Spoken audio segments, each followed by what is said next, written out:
In sociology, when we think about sex and gender, we're not speaking synonymously. The two words are not the same. They refer to different ideas. Sex refers to biological makeup of people relative to genetics, relative to their reproductive organs, and to other features that are associated with reproductive organs, but that are not directly related to reproduction, like secondary sex characteristics, like beards, breasts. And for sexes, we use the terms male and female to refer to the two most commonly understood sexes. Although, as we'll see in a moment, the idea that there are just two sexes is a bit problematic. We use the word gender to refer to something else.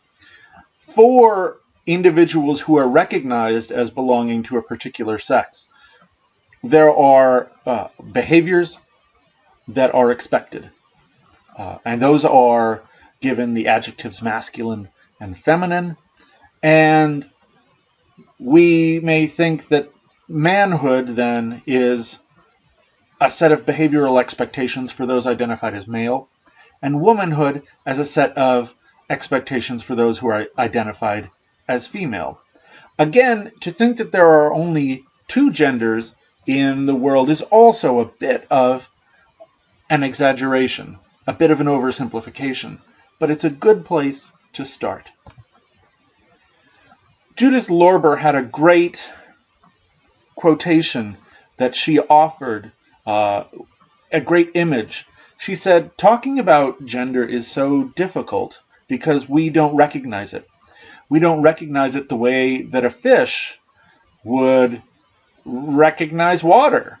It wouldn't recognize the water. It's been in it all the time. It'd take a little bit of work to realize, hey, here's this thing that is so much the routine and that is so taken for granted. And so we suppose that it exists, that it must exist. It's so pervasive that we assume it is genetic.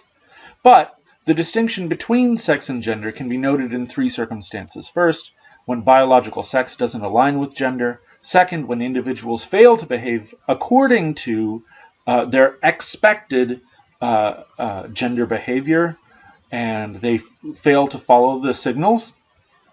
And then third, when those signs and signals vary by time and place. So let's consider the first of those. What happens when biological sex and sociological gender don't match? Or one of the situations in which that can occur is when a person's sex is, from a biological point of view, not easy to assign to one of two categories. We tend to think that the world is divided into two groups of people, XXs in the 46th chromosome and XYs. And those who have an XY are males, those with XX are female. But there are those who have monosomy, only one of the two chromosomes. They're just X. They are not an XX, and they're not an XY. Where do they fit? Second, we can have people who are XX who we would identify through their physical form as male, and that happens when there's a translocation where a bit of the Y chromosome breaks off and it moves over onto the X.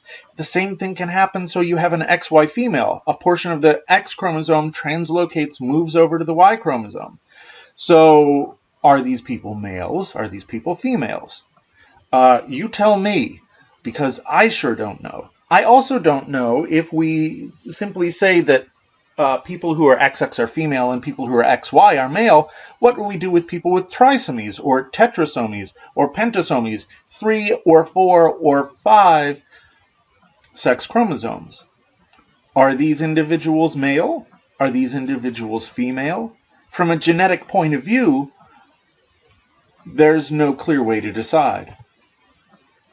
After genetics, then there is the expression of genetics in sex hormones. But what's interesting is that our bodies sometimes can react differently to these sex hormones. There are a couple of conditions that people can have. One of them is called congenital adrenal hyperplasia, in which deficiency of cortisol leads to incomplete female sex differentiation and therefore a male appearance among genetic XX females. And that happens when adrenocortisol levels increase to correct for low cortisol levels. The body tries to reach a balance. It supplies a new chemical. That chemical bath creates a male appearance. Is such a person a male? Well, they're a genetic XX female. We also have a condition called androgen insensitivity syndrome. Now, it turns out that there are some people, just like some people who can't tolerate lactose. There are some people who cannot respond to male hormones or androgens, but they do respond to estrogens. And the truth is that all males have some estrogens in their body, and all females have some androgens in their bodies. They're in different proportions.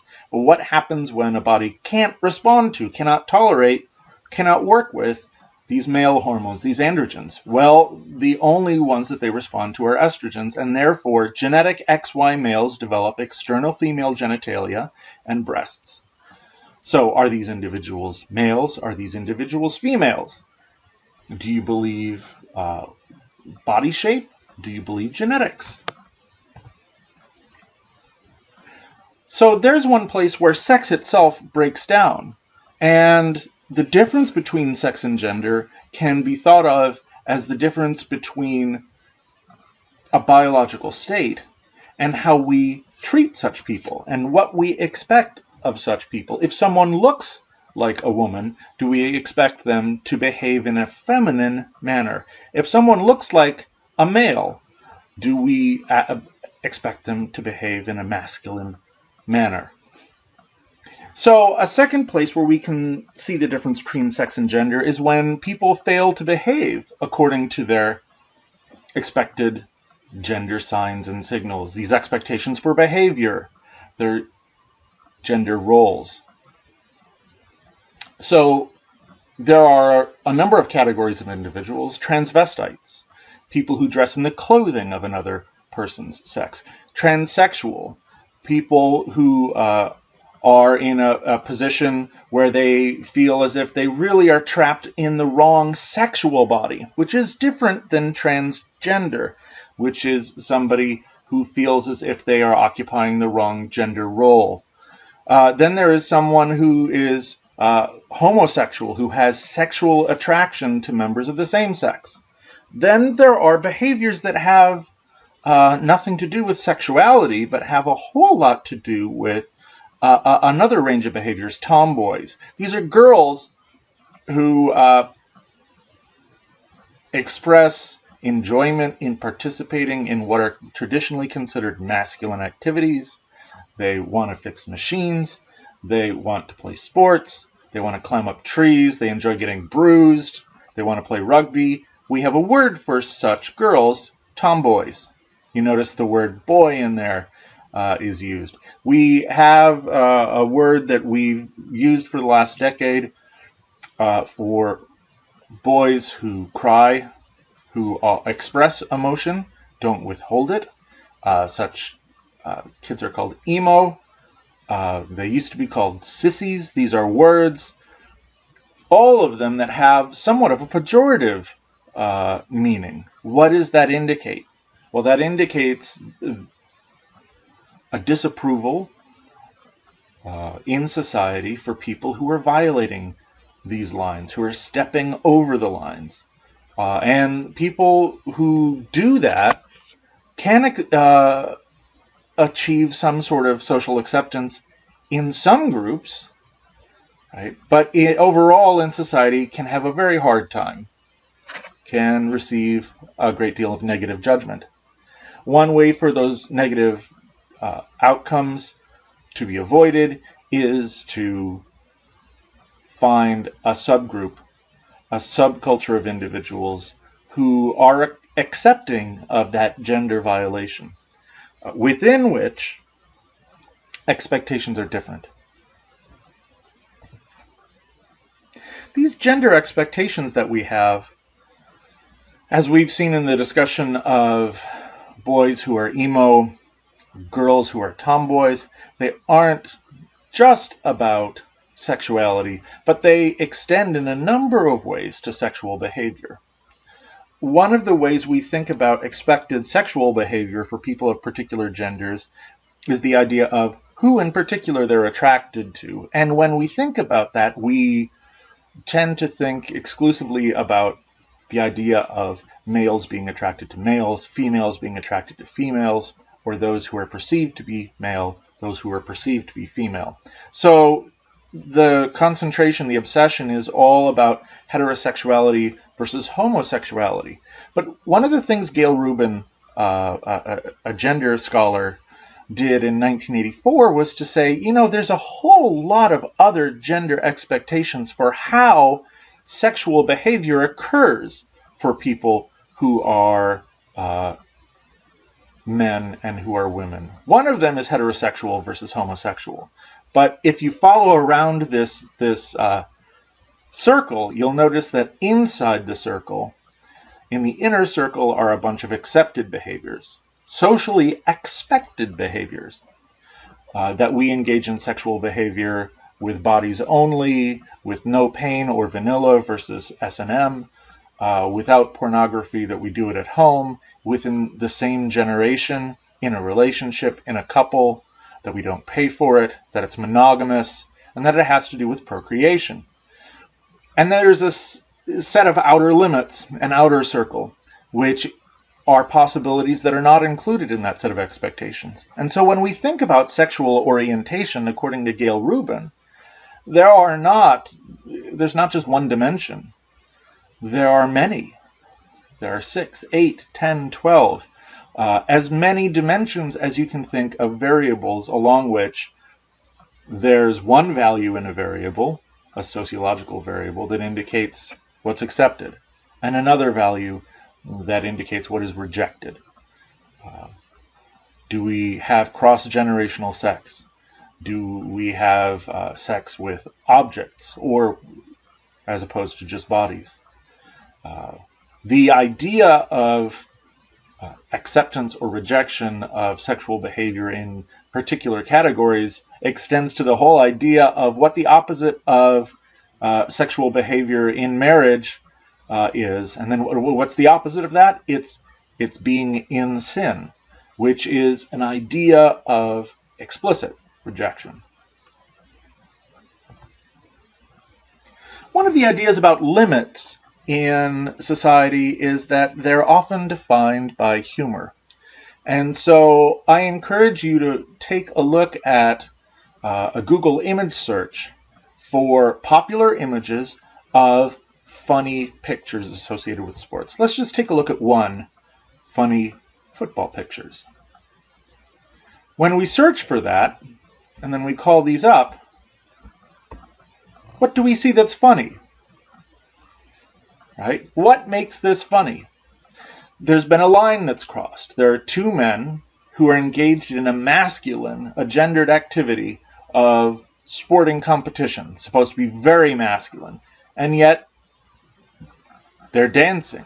Forget the game, let's dance. That's funny. Why? Because it's a violation of gender expectations. Two men touching each other, right? A violation of gender expectations. Okay, we have someone who's flying. That's another kind of expectation. It's not gendered. But what do we have here? We have, again, some individuals here. This football means soccer in most of the world. They're saying, oh my God, Ronaldo, where did you get that handbag? Now, the handbag has been photoshopped in. What's it been suggested by? Use of hands. So how do you use your hands? It's a gendered expectation for behavior. The next one. Boys don't cry. And the next one. Oh my God, they're going to kiss. Referee, you have to do something. This is funny. It makes us laugh because there is a violation of a gendered expectation for behavior. So the final way that we can think about where gender and sex diverge, the third way we can do that is by looking at changes over time. And I'm asking the question that's inspired by a Smithsonian Magazine article, When Did Girls Start Wearing Pink? My question is, what gender wears these clothes? The answer is that these are all boys' clothes for the United States of America in the 1800s. The individual on the right is a president of the United States, Franklin Delano Roosevelt. Now, these were not gender violations. This was how boys were expected to appear in the 1800s, up to a certain age, after which there was an act that was referred to as breeching, in which young boys would be given pants to wear, and then they would be expected to start to behave in a different manner. But up to a certain point, frills, dresses, curly hair were the norm. We can see that in these excerpts, from an interesting book by Jo Pauletti, who's a professor of textile studies. And her book is called Pink and Blue, Telling the Girls from the Boys in America. She tracks this over time, and she finds interesting artifacts, ones that we may forget because generations pass. And as the older generations pass away and pass on, they're no longer with us. They cannot tell the stories of what the expectations used to be. So we tend to think that the way things are now are the way they've always been. But look at these baby Bobby dolls in the upper left. Look at what this boy is being expected to wear. Look at his undergarments. Look at his hair. Look at his eyelashes. Look at those shoes. And what would we say of such an individual? What sex would we guess the person has? We'd guess that this was a female because we have such a strong association with these colors, with the cuts of fabric, with the hair, with the eyes, with the shoes, with the undergarments of femininity. And we assume that that femininity is associated with the sex of females. But this is a male. And this is supposed to be a masculine expression for a little boy in 1920. In the 1960s, there was an interesting movement, which you can see, again, this is from Jo Pauletti's book. It's a sewing pattern. It's a unisex movement. And it is a movement which has since gone away. If you go to a Target or a Walmart store and you look at boys' clothes and you look at girls' clothes, they're very different. But for a time in the 1960s, there was a movement to try to make them look the same. Going back to 1918, what about the colors of blue versus pink? It didn't always used to be the case that blue was a boy's color and pink was a girl's color. And Jo Pauletti finds an excerpt from a department store that reads, "The generally accepted rule is pink for the boys and blue for the girls. The reason is that pink, being a more decided and stronger color, is more suitable for the boy, while blue, which is more delicate and dainty, is prettier for the girl." This quote brings up the whole idea that the more things change, the more things stay the same. There's some change here. The idea that pink is not a weak color but strong. The idea that blue is not a strong color but weak. But the whole notion of decidedness and strength is still identified here with boys. Delicate and dainty things? Well, those are girls.